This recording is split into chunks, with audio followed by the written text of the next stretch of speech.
Hello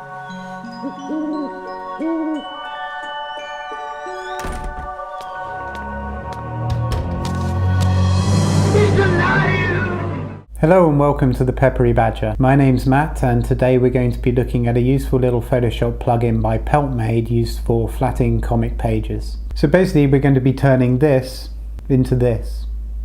So all the timestamps are down in the description. If you want to jump ahead, go straight to the tutorial, just don't want to listen to me waffle on, then feel free to do that. Flatting is the first part of colouring any comic book page. You add flat blocks of colour so you can then go through with your selection tool and isolate different areas and then add your gradients, your details, anything else that you're going to do goes in layers on top of the flats. Flatting for me used to be my least favourite part of doing the comic. It's quite time consuming, it's not very creative, and when you're trying to keep to like a weekly publishing schedule, you really want to be doing the bits that you enjoy and not like really getting hung up on the bits that you don't. The Peltmade plugin's been a bit of a game changer for me. I honestly think I probably wouldn't still be doing my comic if I was still spending that amount of time flattening my comic. Now it's just a couple of easy clicks and it's job done, and I can get on with doing all the creative stuff, all the bits that I really enjoy doing.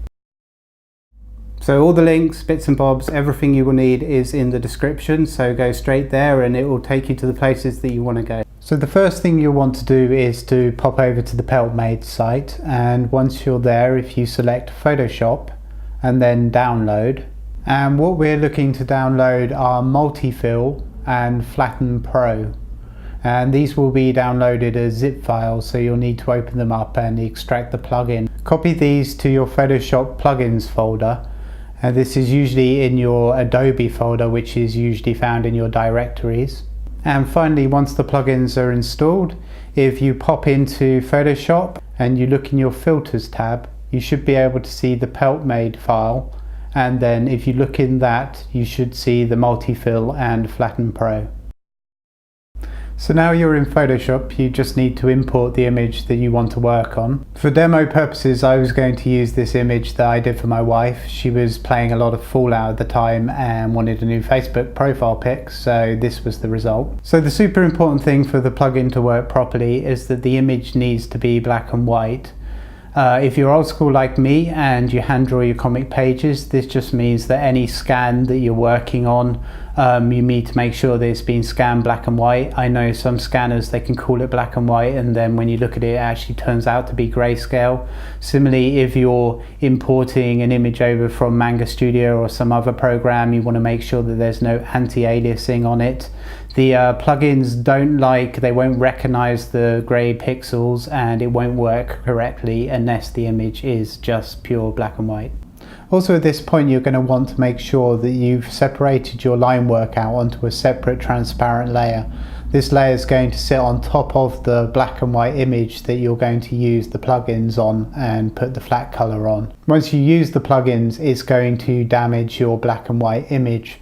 So obviously you want to preserve your line work and have that sitting above.